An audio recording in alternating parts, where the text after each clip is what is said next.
Good morning everybody. Morning. Please have a seat. तो बताइए जी, क्या टॉपिक आप लोग चाहते हैं कि मैं आज किस टॉपिक के ऊपर बात करूं? Smart work. Regular smart work. Regular hard work. Rickshaw चलाओ.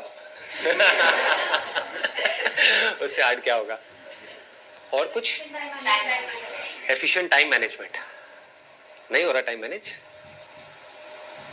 दो टॉपिक्स यहां पर निकल करके आ रहे हैं, एक है स्मार्ट वर्क, एक है टाइम मैनेजमेंट. एक्चुअल में दोनों एक ही है, क्योंकि जिसको अपना टाइम मैनेज करना आ गया वो स्मार्ट है.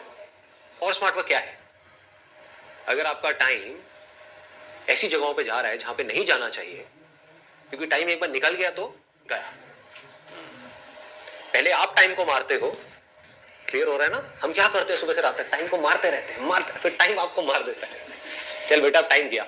जब करने का टाइम था तब कुछ किया नहीं, अब टाइम गया, अब बैठ करके रोता रहे, है ना? तो टाइम को कैसे हम ना मारें? हमें पता है कि हम टाइम को मार रहे हैं, है कि नहीं? एक दिन में 24 घंटे होते हैं. आप में से कितने हैं जो ऑनेस्टली बोल सकते हैं कि उन 24 घंटे को मैं अच्छे से यूटिलाइज कर रहा हूं, वेस्ट नहीं कर रहा हूं उसमें से एक घंटा भी? बोल सकते हो? नहीं बोल सकते. कईयों को तो 24 के 24 घंटे वेस्ट हो रहे होंगे. पता ही लगते हैं दिन कहां चले जाते हैं. हमारा जो टाइम जाता है, हम ज्यादा टाइम हम सोचने में ही लगा देते हैं कि हम कहाँ इसको स्पेंड करें, क्या करें अपनी लाइफ में. ये हम सोचने पर स्टॉप कैसे लगाएं, मतलब इस पर फुल स्टॉप कैसे लगाएं? मतलब आप ये कह रहे हो कि हम सोचते रहते हैं, और आई एम श्योर ये सभी की प्रॉब्लम होगी. सोचते ज्यादा है, करते कम है. और सोचते सोचते उस सोच में खुद ही उलझ जाते हैं. ऑप्शंस आ जाते हैं ना सोचते सोचते. ये करूं, अभी करूं, कल करूं, परसों करूं, व्हाटएवर इट इज. मतलब सोच का पूरा एक नेटवर्क है. जो हमारे थॉट्स है ना, अगर उनको आप ध्यान से ऑब्जर्व करोगे तो आप देखोगे उसका एक सेंटर पॉइंट होता है. वो होता है कोई डिजायर. वहां से थॉट्स निकलने शुरू होते हैं और एक ब्रांच निकलती है पहले, फिर उसमें से एक और ब्रांच, एक और ब्रांच, एक और ब्रांच, एक और ब्रांच. अगर आपका माइंड बिल्कुल पीसफुल है तो आप रिवाइंड करके देख सकते हो. अगर आप अभी भी थोड़ी सी अटेंशन दो, तो जैसे ही आप बैठे हो, कुछ थॉट चल रहे हैं माइंड में, इमीडिएटली बोलो पॉज, बोलो रिवाइंड. देखो वहां तक पहुंचे कैसे. हो सकता है किसी के बारे में आप कुछ सोच रहे थे, अब ध्यान से समझने की कोशिश करो वो लिंक कहां बन रहा है. अगर इस लिंक को आप धीरे धीरे करके समझ पाओ कि ये थॉट यहां से आया, यहां से आया, यहां से आया, तो इन थॉट्स की जो डायरेक्शन है उसको भी आप कंट्रोल कर सकते हो. नहीं तो आउट ऑफ कंट्रोल है, कहीं के कहीं निकलोगे. होता है ना ऐसा कि हम फेसबुक के ऊपर किसी की फोटोग्राफ देखी, उसकी ड्रेस अच्छी लगी, एकदम से माइंड में आया अरे ये ड्रेस तो दीपिका पादुकोण ने उस वाली मूवी में पहनी थी. और फिर एकदम से आया माइंड में कि हाँ मेरे घर में वो वाली शादी आ रही है, उसके लिए मुझे ड्रेस बनवानी है. लेकिन ये ड्रेस तो मैं बनवा लूंगी, लेकिन पता नहीं मेरे घर वाले क्या बोलेंगे, है ना? क्योंकि ड्रेस शायद हमारे कल्चर के साथ में फिट नहीं होगी. चलो इसमें एक ऑल्टरेशन कराती हूँ. अभी बनवाऊं कहां से और कितने की आएगी, वो पैसे कहां से आएंगे? तो पैसे से आप फिर कहीं और निकल गए. अच्छा पापा को पटाना पड़ेगा, है ना? मम्मी से बात करनी पड़ेगी. पापा को कैसे पटाऊं? पापा का तो आजकल मूड ठीक नहीं है. पापा के तो ऑफिस में कुछ प्रॉब्लम चल रही है. वो कह रहे थे कि उनकी जॉब में कुछ प्रॉब्लम आ सकती है. होता है ना, ऐसी चीजें चलती रहती है कि शायद मेरी नौकरी जाने वाली है. बेटा अब तुम कुछ कर लो, अब मैं अपने करियर के बारे में सोचूं. देखो कहां से आए थे आप शुरू हुए थे एक ड्रेस से, फेसबुक से, और पहुंच गए अपने करियर के ऊपर. तो हो क्या रहा है? ये सब अनकॉन्शियसली हो रहा है. आपको पता नहीं लग रहा है लेकिन होता जा रहा है.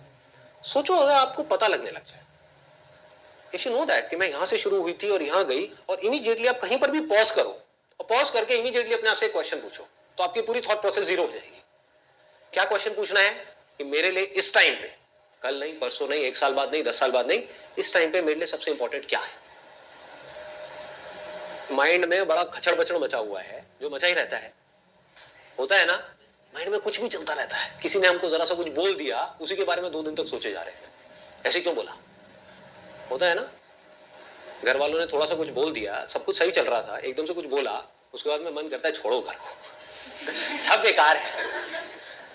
जिस वक्त कोई गड़बड़ होती है, हमारे माइंड में इतना कुछ आ जाता है एकदम से कि हमको समझ ही नहीं आता कि हम क्या करें. तो उस वक्त क्या करना है? इमीडिएटली अपने आप को रोको, बोलो पॉज, रुको. ठीक है, पॉज बोला मतलब किसको बोला? अपने माइंड को बोला. आप अपने माइंड से ज्यादा पावरफुल हो, पहले तो इस बात को समझ लो. अगर कोई आपको आकर के कहता है ना कि आपका माइंड आपसे ज्यादा पावरफुल है, वो बेवकूफ है. उसको पता ही नहीं है कि आप कौन हो। आप में आपके माइंड से लाख गुना ज्यादा पावर है। माइंड को आप ही यूज करते हो ना, अभी अननोइंगली यूज कर रहे हो, अपनी आदतों के अकॉर्डिंग कर रहे हो, बट अगर नोइंगली करने लग जाओ तो कमाल का वेपन है। इसको आप कैसे भी यूज कर सकते हो, कैसी भी डायरेक्शन दे सकते हो। माइंड को बोल सकते हो मुझे ये करना है, मुझे ये नहीं करना है, माइंड मानेगा। आपका माइंड है, आप माइंड के थोड़ी हो। सिंपल है ना। हाँ, माइंड आपके लिए है, आप माइंड के लिए नहीं हो। तो माइंड को बोलो पॉज, और इमीडिएटली अपने आप से क्वेश्चन पूछा। Question kills your thought process. आ गया ना। Question, right kind of question immediately kills your thought process. मैं आपसे एक क्वेश्चन पूछता हूं, अभी आप सब अवेयर हो क्या हुआ? जो भी थॉट प्रोसेसेस चल रही थी, अगर चल रही थी तो सब खत्म हो सकता है। आप में से कोई मेरी शर्ट के बारे में सोच रहा होगा, ये क्या 7 नंबर क्यों लिखा हुआ है? कोई कुछ सोच रहा होगा, कोई कुछ सोच रहा होगा, कोई अपनी लाइफ की सिचुएशंस के बारे में सोच रहा होगा। बोल रहा था मैं आपसे, आप सोच रहे थे कुछ और ही, अपने आप से रिलेट कर रहे थे, एकदम से सब गायब हो गया।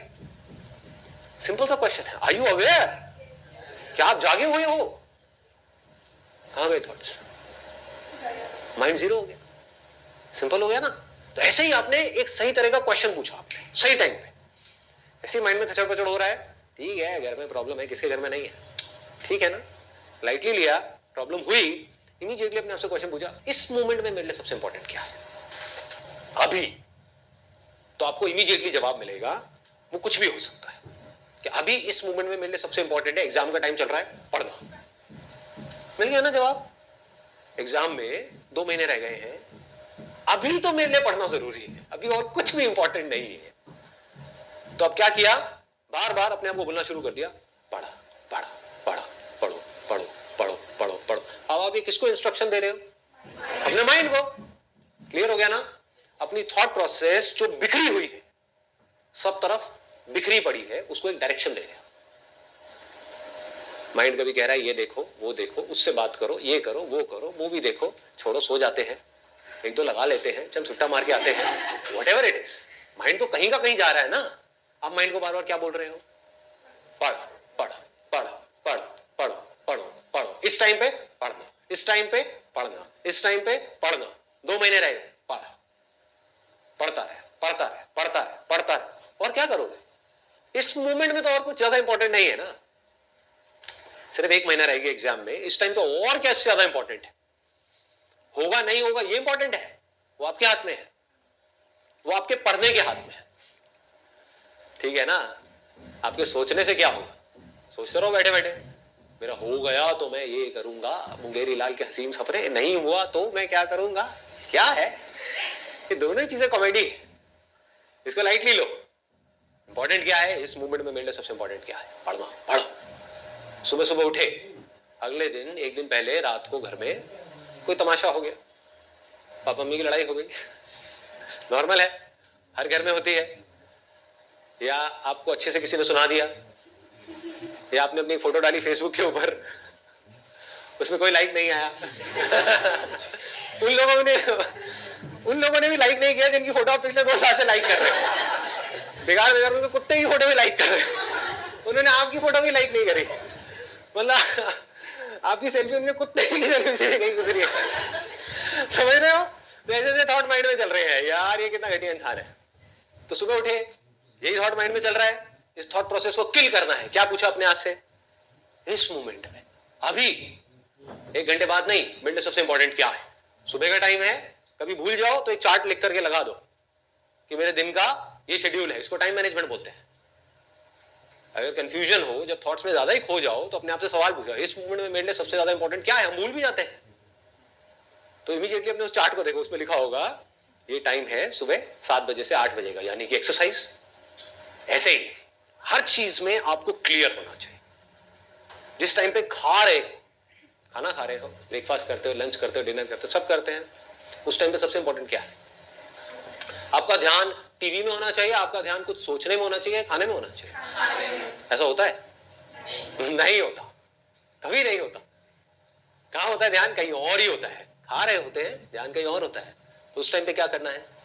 जैसे ही आपको याद आए मेरी ये बात, या आपको इमीडिएटली याद आए कि ध्यान कहीं और ही है, इमीडिएटली बोला बॉस, इस मोमेंट में सबसे इंपॉर्टेंट क्या है? खाना। अपना ध्यान खाने में लाए, उससे क्या होगा? जैसे ही आप ध्यान से खाना खाते हो, इसके पीछे एक पूरा साइंटिफिक प्रोसेस है। तो खाने को देख करके, खाने को फील करके, मतलब कि उसको सूंघ करके आपके मुंह में सलाइवा आ जाता है। आपकी बॉडी जो है, आपका जो स्टमक है, वो कुछ तरह के एसिड्स रिलीज करने लग जाते हैं जो खाने को डाइजेस्ट करने के लिए बहुत जरूरी है। ऐसा नहीं करोगे तो क्या होगा? सलाइवा नहीं बनेगा, पेट में वो एसिड्स नहीं बनेंगे जो कि उस खाने को बर्न करने के लिए, डाइजेस्ट करने के लिए जरूरी है। तो क्या होगा? वो खाना अनडाइजेस्टेड रह जाएगा, खाना डाइजेस्ट नहीं हो पाएगा। उससे क्या होगा? आपको पता है अगले दिन क्या होता है उससे? हाँ, कुछ अटक जाएगा मामला, और वो अटकते ही माइंड की क्या हालत होती है? अंदर से बुरी फीलिंग्स होने लग जाती हैं, सारा ध्यान वहां चला जाता है। तो पढ़ोगे कैसे उस दिन? लगाओ दिमाग। आपका प्लान है 8 घंटे पढ़ने का, लेकिन पढ़ाई तो गई तेल लेने, क्योंकि सुबह काम ढंग से नहीं हुआ। होता है या नहीं होता है? होता है। खाने में आपका ध्यान नहीं है, इमोशनल ईटिंग कर रहे हो। क्या खा रहे हो? आपने सोचा था मैं जंक फूड नहीं खाऊंगा, लेकिन खाए चले जा रहे हो junk food, which will lead to all kinds of problems. ये बातें सुनने में थोड़ी बूढ़ों वाली तो नहीं लगती? आप सब तो जंक फूड खाते रहते होगे सुबह से रात तक, और मैं क्या बातें कर रहा हूँ? जंक फूड बुरा है। Pepsi, Coke, burger, pizza, pasta, chowmein, noodles, सब बुरा है। उसको एम्प्टी कार्ब्स बोलते हैं टेक्निकली, जो न्यूट्रिशन वाली लैंग्वेज है उसके अंदर। कोई डाइटिशियन है क्या आप में से? नहीं तो आप समझ जाते मैं क्या कह रहा हूं। एम्प्टी कार्बोहाइड्रेट्स मतलब जिसमें फाइबर नहीं है, कोई न्यूट्रिशन नहीं है, मैदा है, जो पेट में जाकर के क्या होता है? चिपक जाता है, डाइजेस्ट नहीं हो पाता है। उसकी वजह से क्या होता है? अंदर कई तरह की प्रॉब्लम्स हो जाती है जो हमको पता नहीं लगती है। पता कब लगती है? जब हमारा मूड बेवजह ही खराब रहने लग जाता है। होता है ऐसा? मूड बिना बात के खराब रहने लग जाता है। उसका लिंक किससे है? आयुर्वेदा बड़ा सिंपल सी एक बात कहती है। Ayurveda is extremely strong. अगर आप साइंटिफिकली उसको समझोगे, वो क्या कहती है? हर बीमारी की जड़ क्या है? पेट है। ये आयुर्वेदा का एसेंस है। आप अपने पेट को हेल्दी रखो, सब हेल्दी है। कुछ भी खाओगे डाइजेस्ट हो जाएगा, अगर आपका डाइजेशन ठीक है तो। डाइजेशन ठीक नहीं है तो क्या होगा? कुछ अच्छा भी खाओगे वो भी डाइजेस्ट नहीं हो पाएगा। डाइजेस्ट नहीं होगा तो क्या होगा? पेट की वजह से अनलिमिटेड प्रॉब्लम्स होंगी, बॉडी के लेवल पे और माइंड के लेवल पे। क्लियर है ना? बहुत सारे लोगों को पता ही नहीं है कि हमारा आयुर्वेदिक ट्रेडिशन है क्या, उसको मिस इंटरप्रेट